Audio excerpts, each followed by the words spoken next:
Okay, it's a video for Bad Boston's. He's a 99+% chance he's a liar. The other percent he's a loser. And either way, I'm making the video for you, but I'm making it for a lot of other people. I'm trying to be nice here, so try to keep it nice. Be nice. 3 Bad Bostons. He's such a sweetie. He joined 14 years ago. He's subscribed to No Nonsense Christianity.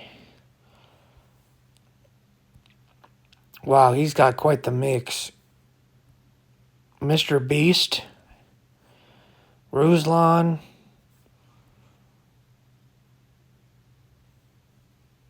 he's got quite the mix. God Rules. And he has the LDS Church, Mike Winger, Shamalama Ding Dong. Really? Well,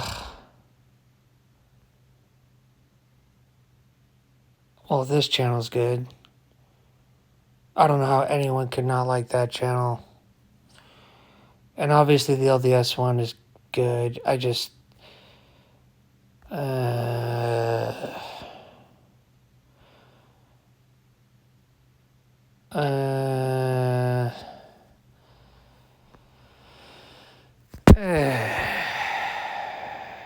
you know, if my 15-year-old son, my 12-year-old son, my 9-year-old son,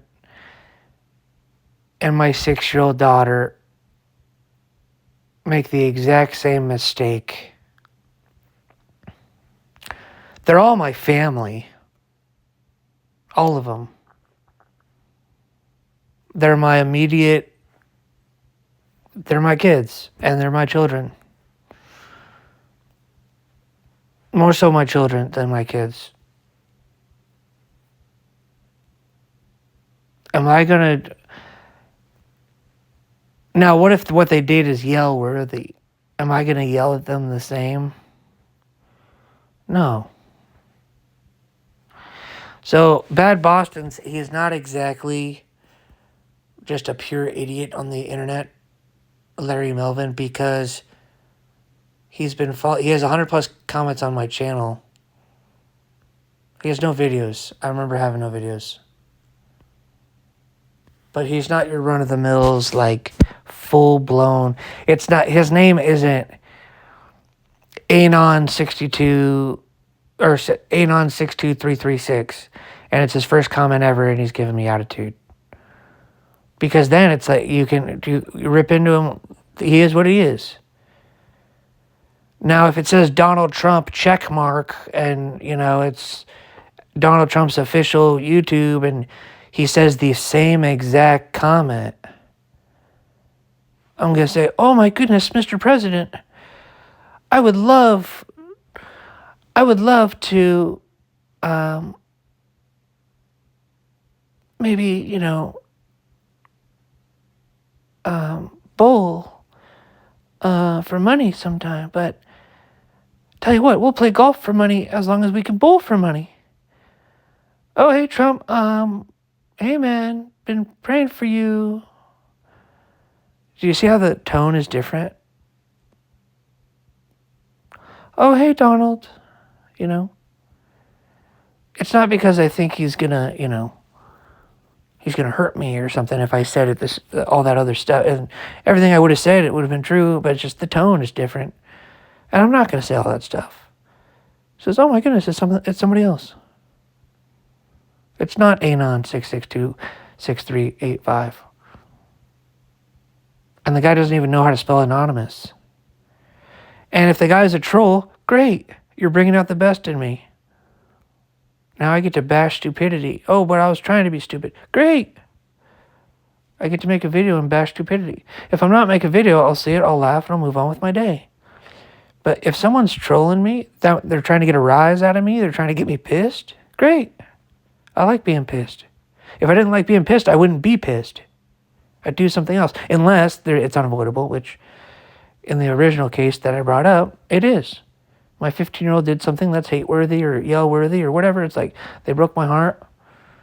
My 16-year-old son lost his virginity to the school bicycle.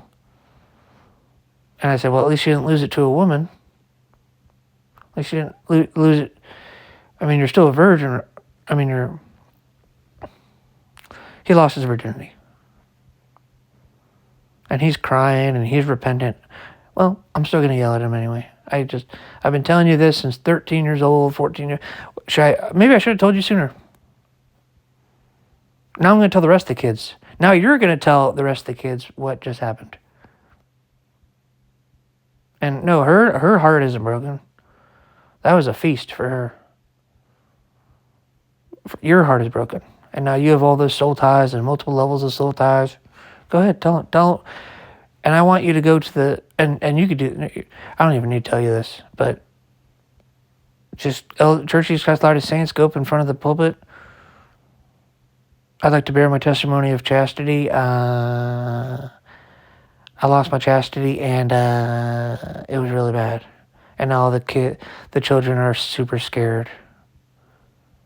Well, you might have lost your soul, but at least you saved others. It's the one church on earth that we learn from other people's mistakes. Good, better, best. Romans 8:28. God makes lemonade. Lemons are good. That's what pisses off the devil the most sometimes. He starts giving someone a beating because they look like God. Their image bears a God. In some way, shape, or form, they are kind of little gods. And God loves the devil so much, he'll let him beat up the kids. More so children. And the devil thinks he's doing something and hurting them. And there's some truth to that. It does kind of hurt when we're getting beat up by the devil. But then, oh my gosh, 3 years later, oh, thank God the devil beat me up. Now I'm a man. I would have been a boy for like 7 trillion years. And then I would have become a man. But because the devil beat me up, I'm a man right now. I'm a man right away. And the devil's like, ah. And God's like, yeah, I knew that. Swedenborgian styled. Proverbs 13:24. Romans 8:28. This guy, Bad Boston's, he's either a bad good dude or he's a good bad dude. He's stupid, he's silly, he's old. He has a little wife and he's a liar. He's trying to leverage his reputation as a beat down sinner to try to tell me that my God made a mistake at some point. And I'm not buying it, NFT. But that's why I'm making this video.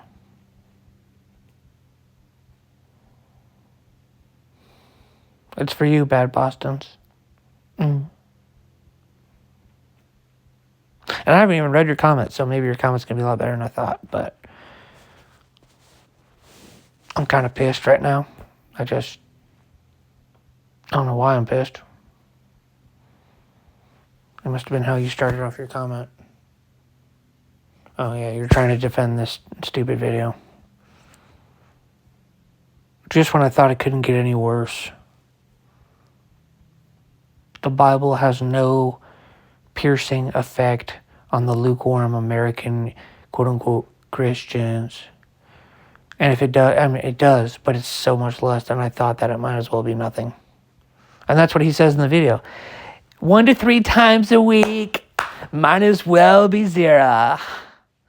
Uh-oh.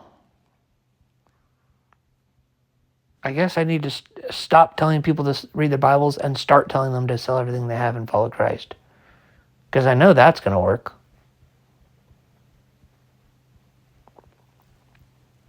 You tell a sinner to pray, and that, I mean, you think prayer works, and then you find out, oh, wait. Nope. Prayer doesn't work either. I saw somewhere it was like, John 9:31. Now that's a verse. That is a very highly contested verse in the Christian world. Uh-oh.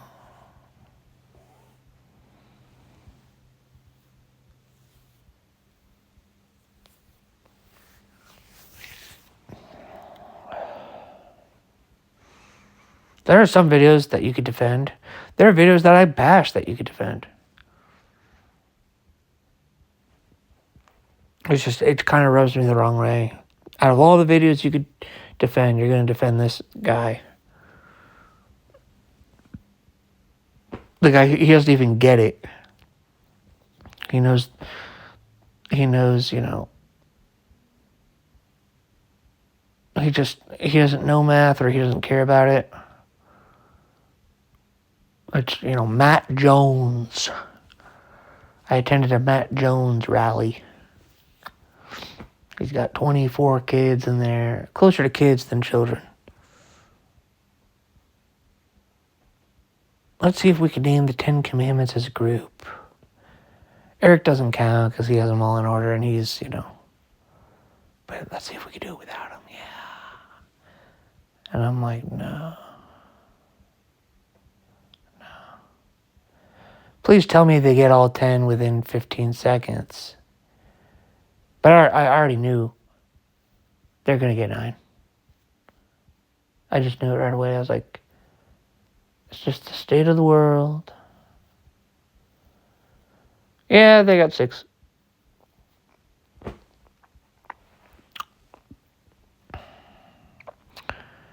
Some of them couldn't even think because they were so in shock that nobody else knew it.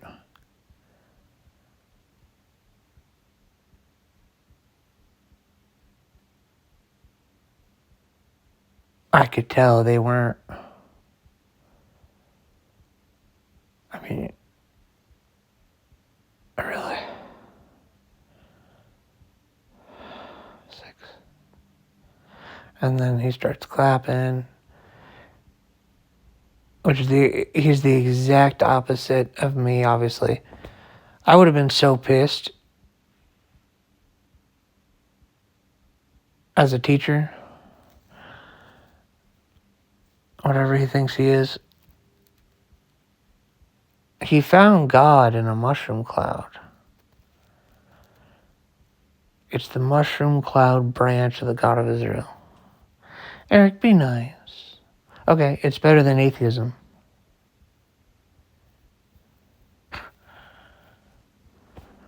He starts clapping his hands. That's all 10! That's all 10! And everyone's like, what?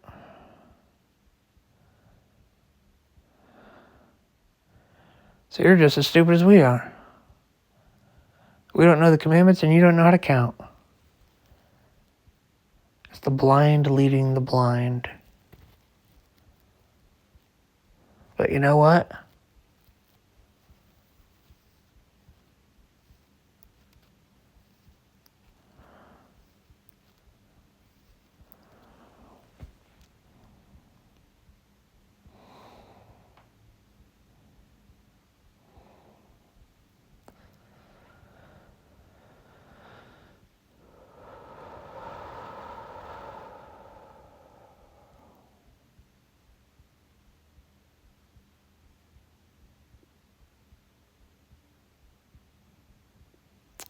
God could say the same thing. This one's going to hurt. If anyone's listening to this that's smart enough to know something about something, you guys can complete the sentence yourself. How about that?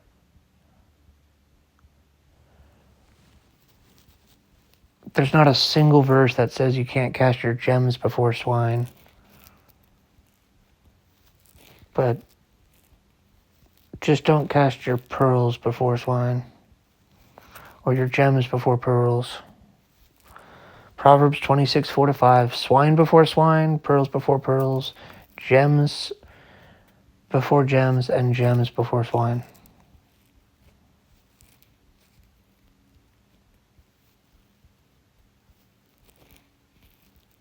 Swine before pearls is interesting. Swine before gems. I don't know how I feel about that. No, I don't like that one. Yeah, actually I do. Interesting. Really? Well, unless it's me. Okay, no, I don't like it then. Well, I like it in sports. I like it when fat people are stuffing their face with like a mustard hot dog, and then they're making fun of Aaron Judge for barely missing the 101 mile an hour fastball. I love it.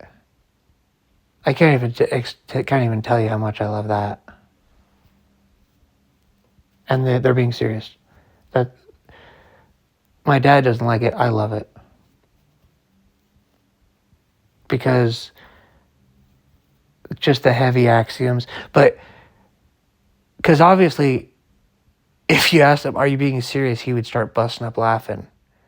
No, I'm not being serious. Look at me. Like if a little 4-year-old kid, hey, like a 3-year-old who's genuine. Hey, do you think you could? Yeah, wow. Do you think you're better than Aaron Judge? He'd say, "No, I'm just kidding, little one. I'm just kidding. It's a joke." Oh, okay. These are professional baseball players. This is what they do for a living. They work their whole life, and then he would explain it to him. A large percentage of hecklers, the kid doesn't really get it. It's how the guy shows love. And it's just funny. Guys are so funny, and that's one of their... Heckling professional athletes as a fat person in the stands is one of the funniest jokes that that guy probably has in his bag for that day. Guys are really funny. It's just, he's a truck driver, and he listens to the baseball games on the radio and all that stuff. Finally gets to go to a game, and he hates the Yankees. He genuinely hates the Yankees. So the heckle is real in the sense that he hates Aaron Judge because he's always hitting a home run on his favorite team and all that. And he's trying to think of an insult. Oh yeah, he swung and missed. Got him. He's so impressed by the athletes. His identity is pantheistically tied to these teams and stuff. Red Sox fan or whatever. Been following them since a kid, never grew out of it. That's swine before gems. I love that. But that's like an ironic version of it. If he's being serious, then no, I wouldn't like it. But no one is actually serious in that spot. Now, sometimes people are serious. Okay, what? Now, if someone said it, because it happens. Eric Smythe doesn't know anything about the Bible. Someone said that to about Paul Washer. I'm not a big Paul Washer guy. He's a dead idol and he's wicked and all that. But he knows the Bible.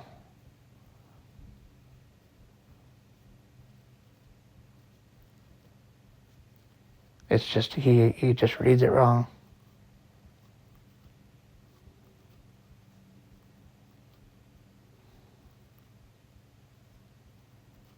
He has a small right. Well, he's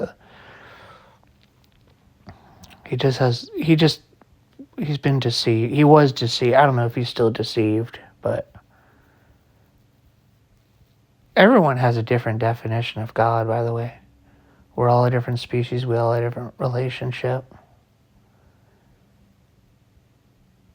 And there's reasons to... There are valid reasons to heckle people.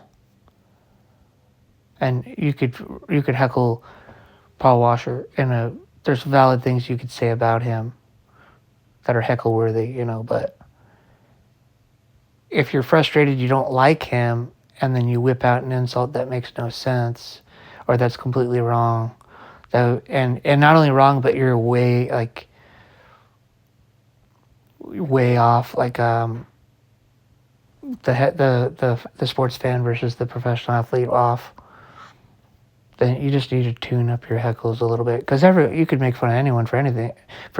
You could make fun of anyone for something, but you can't make fun of someone for everything. Like, everyone has strengths and weaknesses. Like, I could roast myself, and I could, but I don't want to go there right now.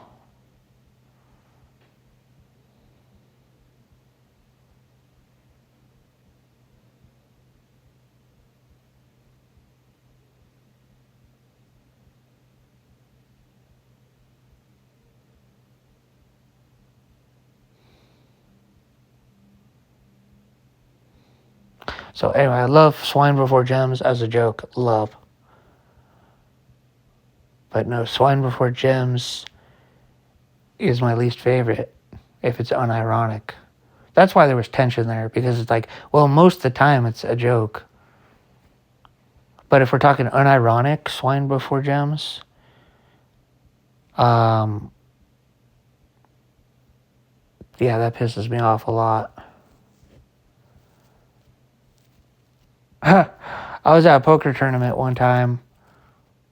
I played a hand very, very poorly. I just bluffed. It was a bluff, but it was before the flop. And I thought he was folding too much, and he was. And it was a really good play I had, but my hand was very, very poor, and it was an 8 and a 3 with clubs, one of the worst hands in the game.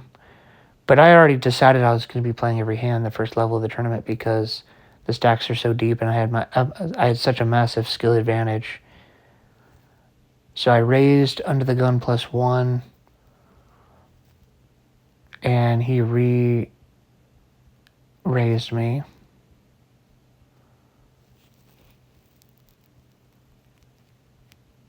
He raised me pretty big. And he said something. He said, like, the amount of chips it was, the exact amount. And I didn't think he was very strong. I didn't think he had a very strong hand. Folds back around to me, and I realize people in my position that open from this position generally have a really strong hand because they're betting into 7 people. And he's over folding. If I go all in, he's going to fold so often, and I'm going to win those little chips. But if he does call, it's not the end of the world because there's going to be 5 cards that come out, and I'm going to win. If he has aces, the best hand in the game, aces, I'm still going to win 20% of the time. And if he has ace-king, I'm going to win about 32%. So I ran a bunch of calculations, and I decided I'm basically breaking even. And I think it'd be really fun. The difference is it's fun. And I'm like really, I don't want to say off my meds, but I'm off my rocker. And I'm just a weird person no matter whether I'm on my meds or off my meds. Like, the meds aren't going to turn me into a different... I mean, it does, don't get me wrong. Some of these meds are really powerful. And they are, I call it Regis Pharmakia. Makes me feel better about taking it for sure. But I am diagnosed schizophrenia, bipolar, but let's just say I'm feeling 9 on a mania scale. I'm over average here, okay. And that's what got all those thoughts firing. So anyway, I go all in. I just say I'm all in, and he's just like, oh no, right away, no.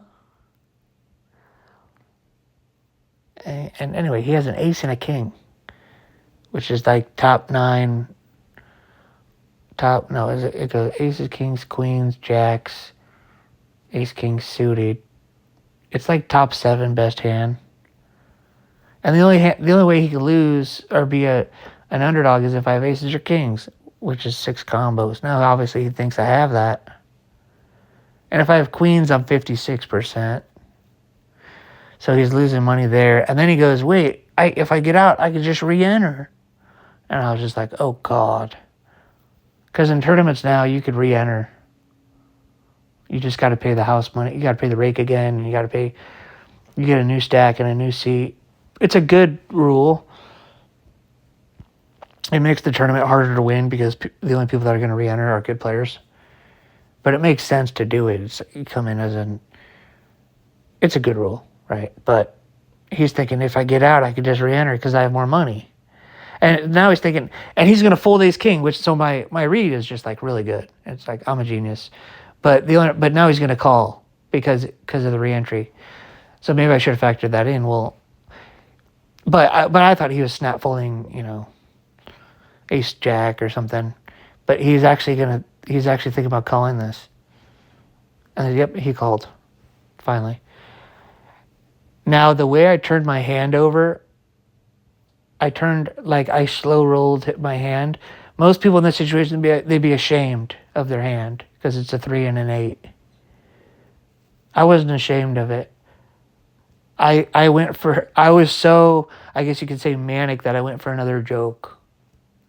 I turned my hand over like I had the gold, like I had the diamond, like I had the aces. And I was just like, oh, and I split the 3-8, and he was scared. And he was like, oh, he's like, wait, what? And I like showed it because everyone shows aces like that. And I showed my 3 and my 8 like that. And anyways, I'm going to win the hand. But anyways, seat 6 was like, yep, I knew you were going to win the hand the moment you turned it over. Because the supernatural realm thinks it's fucking hilarious. Sorry about the swear word. Sorry about that. I don't like swearing on this channel. I might not even post this video on this channel now. No one likes swearing. They're all a bunch of fucking pussies. Sorry about that. Their little virgin ears. We got people killing babies in the womb. But we're going to straighten out that gnat. You guys should have a high heart rate every single second of every single day. Because people are killing babies in the womb. And I should go over. I need to go into debt to get enough gas to drive to the abortion clinic to protest. But I'm not going to do that. I'm going to eat food and pretend like swear words hurt me. And I'm going to fire off some half-hearted prayers. And I don't love you guys because you're righteous. I love you because I'm commanded to love you. You kind of look like God. Image bearers of God. That's why I love you guys. I don't love you because you're smart. I don't love you because you're righteous. I love you because I'm commanded to love you.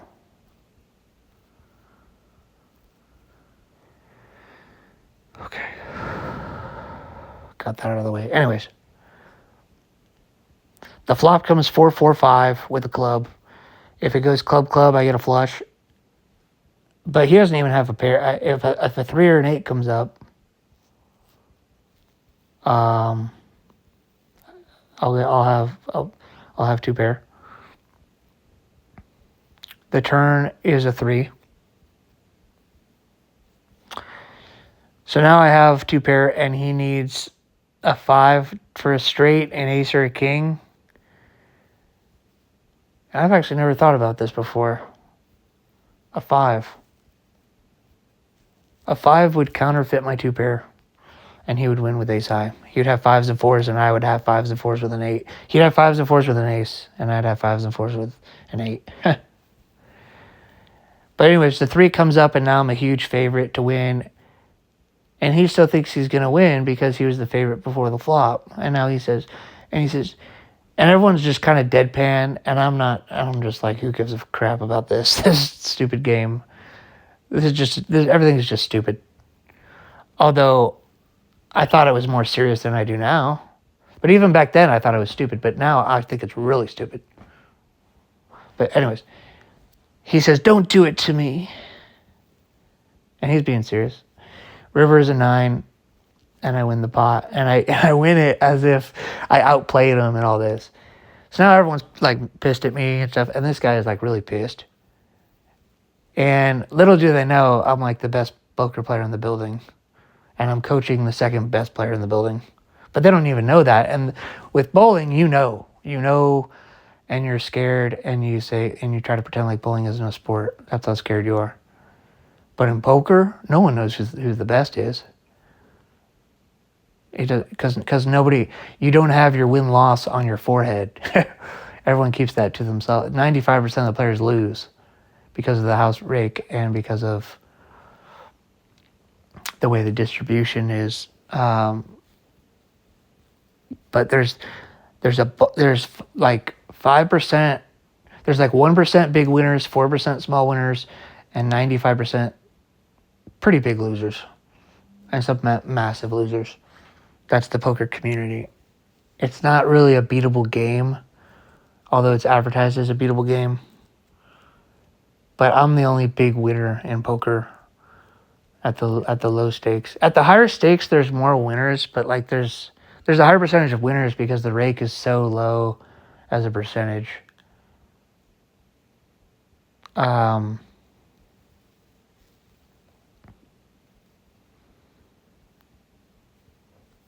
we're talking about money right now too. Worth of vanity. It's all vanity. Yeah, well, I posted on Facebook the other day if there's a fraction of an ounce of righteousness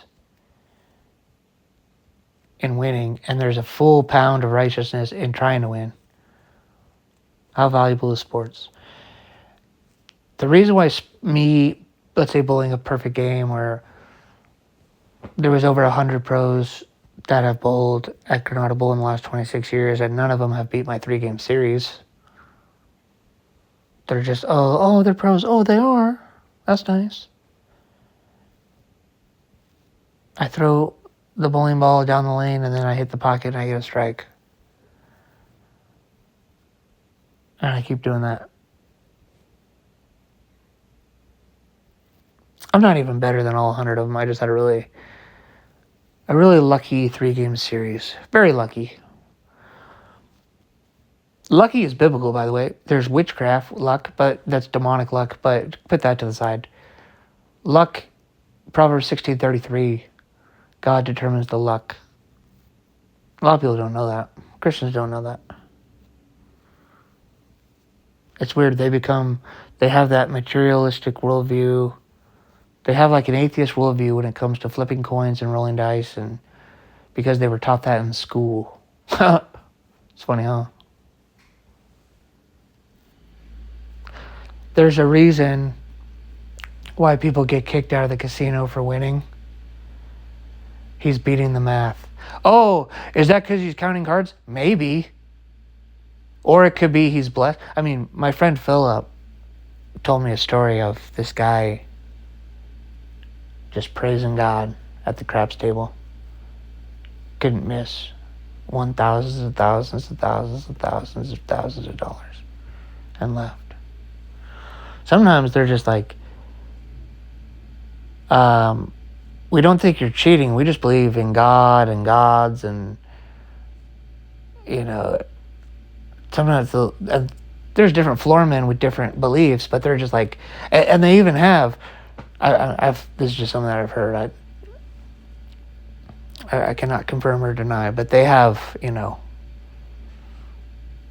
they actually have, like, I'm not even going to say it because it's just, exactly. If it's like, and it's just, it might only be one casino that does it too. So I just don't even want to go there.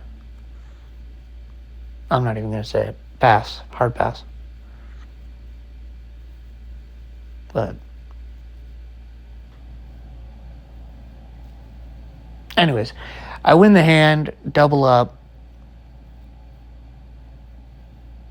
The guy on seat 6, I start texting him, and he starts trolling me and gives me one of those too late accent car comments and stuff. And then we get to a break. He rebuys, or re-enters, rather. He's on a new table with stacking chips. He's still pissed. He's mad at me. Like I did something wrong with moving, playing. I didn't break any rules. I just played a little bit different than people are comfortable with, and I revealed my cards in a different way. I had a favorite. I mean, if the flop was ace, ace, king, he would have been like, yeah, and then he would have got the chips, and then I would have been out. And then he wouldn't have really cared that much. So the fact that the cards coming out differently makes him hate me differently is interesting. That alone is weird. But anyways, I'm walking by, and he looks at me like all-knowing. And this is obviously a losing player, a very stupid person. And he goes, hey, what were you thinking during that hand? And this is why I love poker, is because in bowling, you're losing by 90 or 100 pins every game. In poker, you're going to win. You're going to beat me like, I don't know, 20 to 40% of the time. Something ridiculous. because you keep getting hit in the face with a deck or something. When you beat me, you're gonna beat me. I mean, I've won. I'm not even gonna say how much I've won in a day. I've taken every chip in the casino before, but the most I've lost, $1,400 in a day. So my biggest wins are me taking every chip in the casino, and my biggest losses is $1,400. And I told my dad, he couldn't even believe it. He was like, "No, you didn't." I was like, "Yeah." He says, "No." I said, "Yeah." He says, "No." I said, "Yeah." He says, "Okay." And I had $1,100 loss. I had $1,000 loss.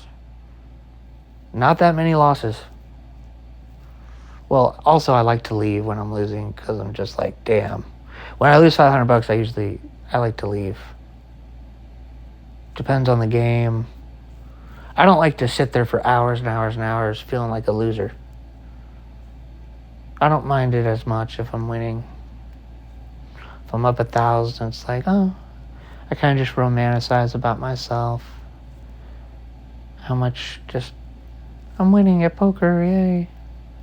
I feel valued. I feel smart. These guys are doing drugs and I'm doing math. It's fun, huh?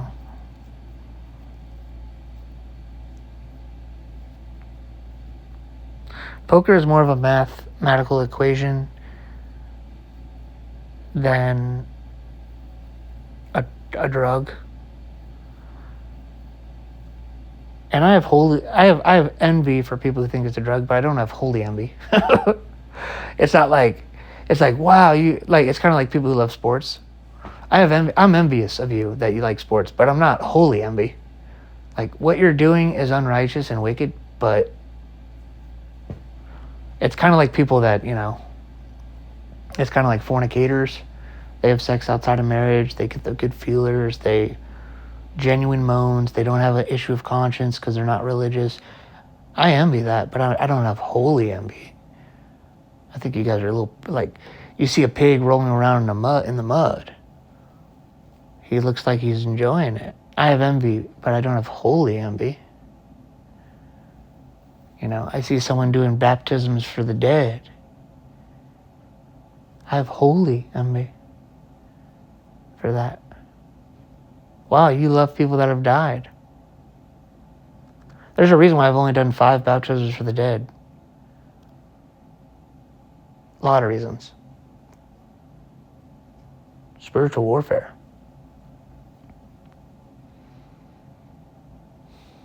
There's a reason why my brother hasn't been water baptized.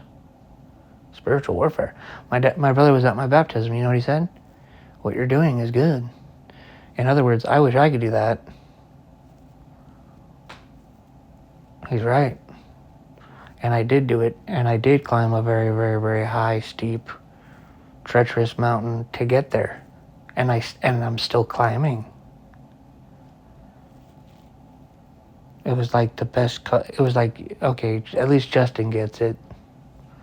Ironically. The religious people didn't get it. But Justin did. That's good. That's a good. Sometimes the gems don't understand gems, pearls don't understand gems, but the swine do. Anyways. The swine does.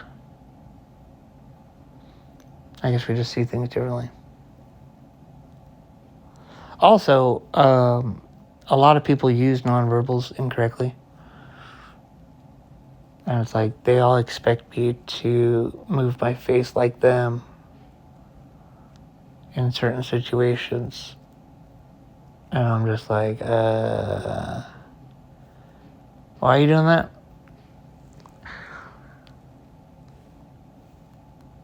Why can't I move my face the way I want to move my face? But people are like,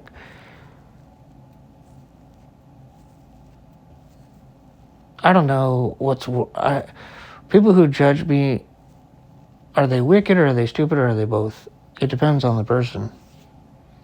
And there's some people that are righteous and they're right about the judgment. They're like, oh, I don't like the way he's so full of himself. Well, Okay, you're right about that one. Like not every criticism is wrong, and it doesn't always come from a negative place. I remember this girl gave a talk. I guess you could call her a woman because she's LDS and she's over 18. But a girl, you can use those terms interchangeably. But more specifically, because I'm in a really specific kind of mood, but I try not to use the word broads, K-N-O-T. She's a broad. She's behind the pulpit, and she starts her talk with, the bishop of this ward called up the most passionate member of the ward and said, can you give a talk? And they said, oh no. Then the bishop called the most loving woman in the ward and said, can you give a talk? And she says, not this time. Then the bishop called the most exciting woman in the ward and said, could you give a talk? And she said, not this time.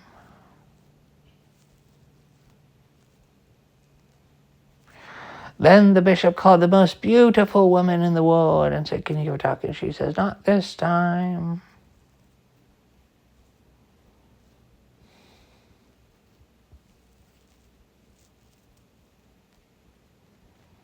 Then the bishop called the most awesome woman in the ward and said, can you give a talk? And she said, Bishop, you've called me like 6 times already. Okay, I'll give the talk.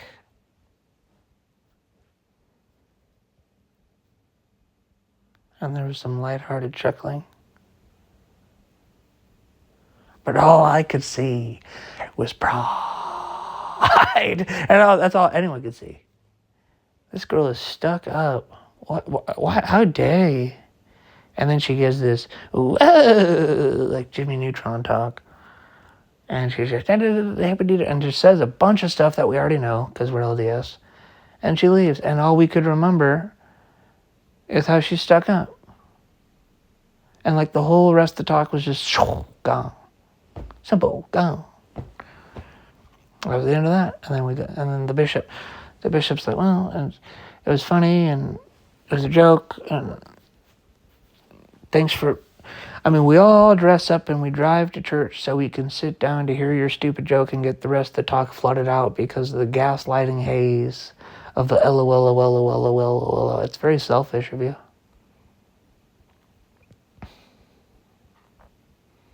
That's just wrong, sis. And it's probably all true too, which makes it even more weird. It's a joke, yeah, but it's true too. She really was the most awesome girl in the world, the most beautiful girl in the world, the most smartest girl in the world. So it's like you can't argue with anything. Yes, it's true. Yes, it's a joke. And what was the other one?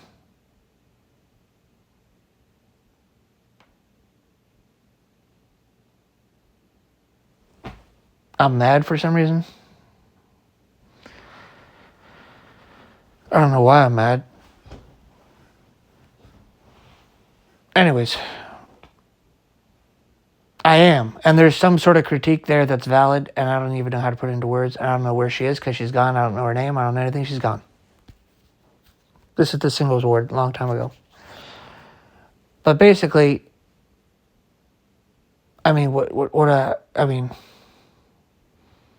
there's something just wrong about all that stuff. And I'm righteously judging her, whoever that girl is. So you're wrong. She's a bit of a... I already said swearing this video, so she's a bitch for that. Okay? Now, if you want to judge me like that, great. Because that's what... I have that same species of... whatever. Okay.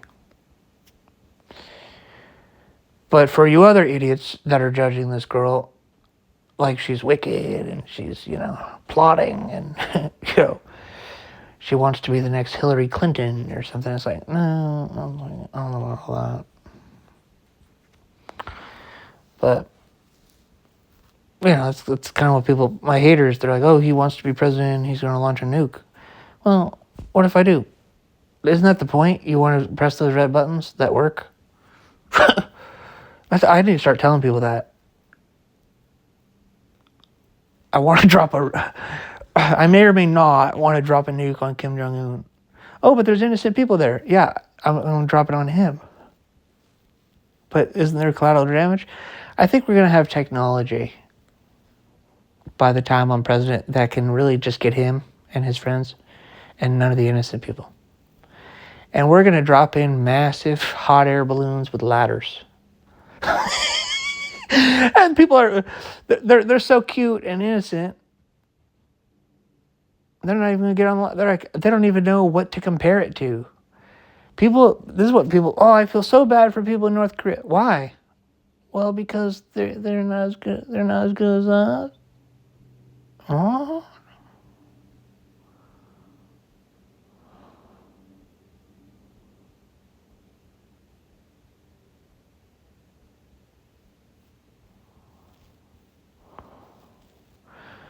They started in the pre-existence.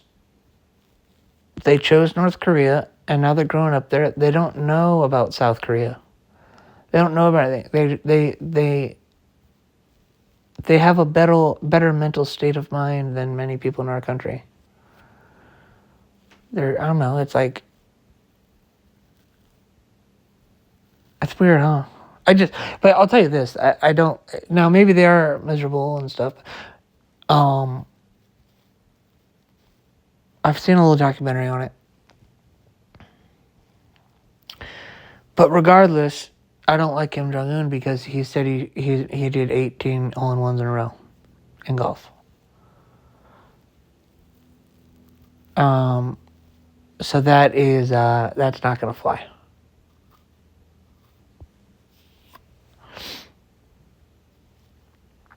KNOT. It's going to fly right into the hole every time in one shot. That's what I would say if I was in North Korea, because he has a way with, something about rules, and he's like, I was talking to my mom. She said,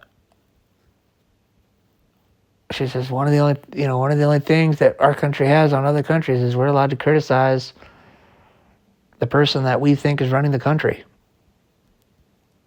That's the difference with us. Other countries, the person who you think is running the country, if you criticize them, you're oftentimes dead or close to dead or whatever. And it's like that in my house, by the way. Try to criticize Jeffrey Charles Smythe. See what happens. Now, you could go about it, but definitely don't try to criticize Cheryl Smythe. It's GG, lights up, go to your room. Just try to give her some attitude. See what happens. You cannot criticize mom and dad if you're LDS. Now, what you can do is get to know the Lord, have respect for your parents that's genuine, and then you won't need to. Because every time they raise their voice, you're like, oh, they're probably right. In fact, it's backed up by Scripture. And that's what a Latter-day Saint is. They love their family. They respect their family. And everything's grounded in God and the Scriptures and stuff like that. Where it gets dangerous is when they go inactive. They sleep in a few once, then they say, oh, I'm not perfect. And then they start to lose everything. Next thing you know, they're normal. That's the problem, I think. It happened to me, by the way. But I just lost my testimony. That was my wrong. And all power to me, I wasn't like looking for the devil on the internet with the anti-Mormonism. I thought the anti-Mormons were wrong. And I wanted to kind of laugh at them. And I was like, oh crap, they might be right about everything.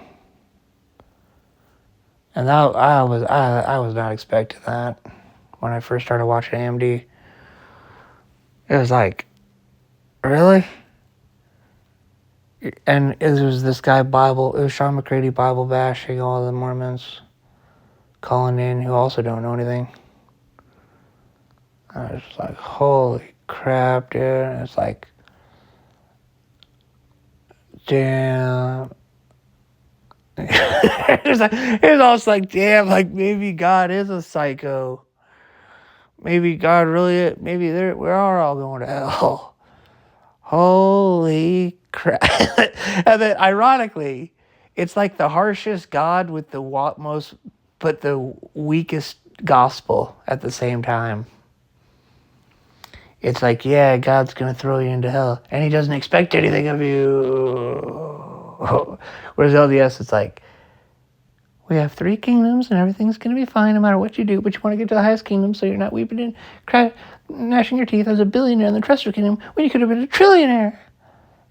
And God expects everything of you. So it's completely the opposite. A better God with more expectations is LDS, and then a weaker, more monstrous, disgusting, violent, scary God with no expectations for you because you're nothing. So it's just a different. It's an abusive husband versus a gorgeous, perfect, awesome. I don't like calling. Listen.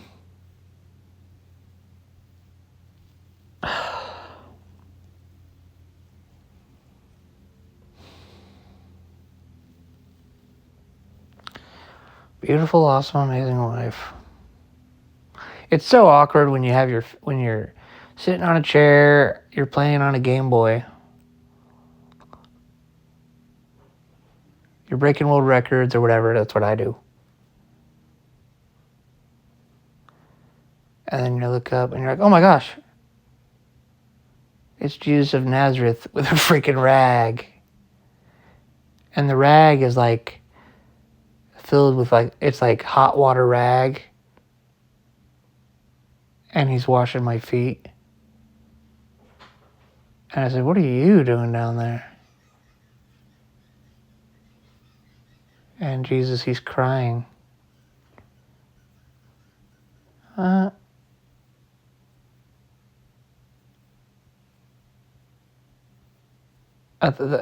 Psalm 119, 105 just popped into my head.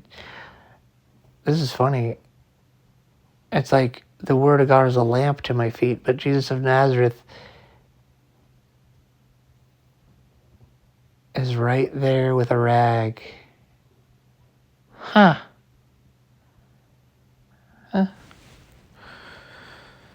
Well,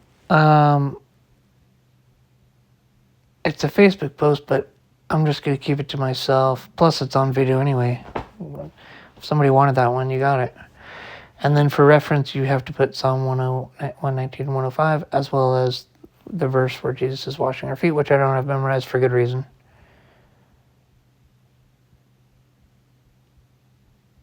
The last thing I want to do is whip that verse out of context.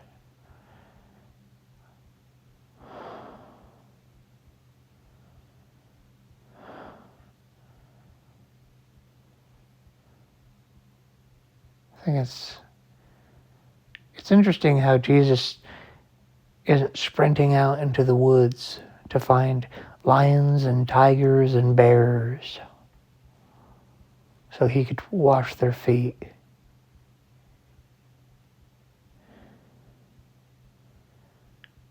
He targets humans, and not just any human either.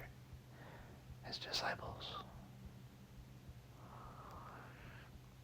His friends, his best friends.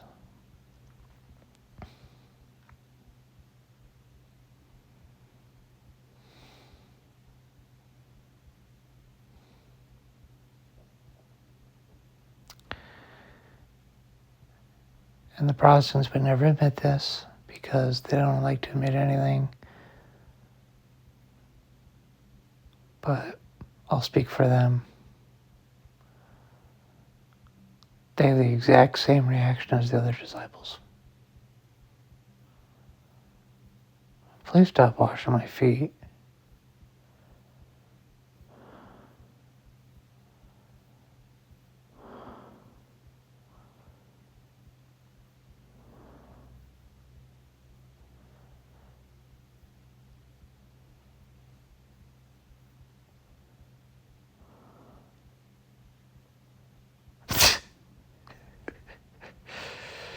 What?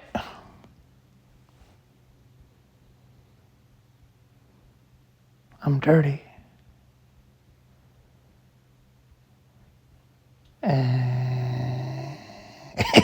Yeah, and you're stupid too. You're dirty. That's why I'm washing your feet. I wouldn't be washing it if they were clean.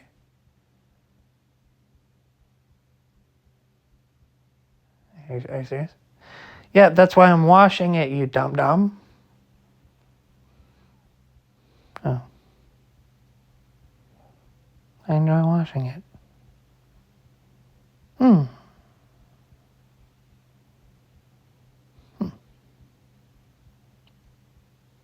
Thank you. That's my response. But the Protestants are like, well, I know better than Jesus, so I'm just going to... Well, no, you don't. Whom the Lord loveth, he chasteth and scourgeth every son whom he receiveth. And if you be without a washing, ye are bastards and not sons, illegitimate children. Hebrews 12:6-8. Give text. Revelation chapter 3, verse 19. As many as I love, I rebuke and chasten. Be zealous therefore and repent.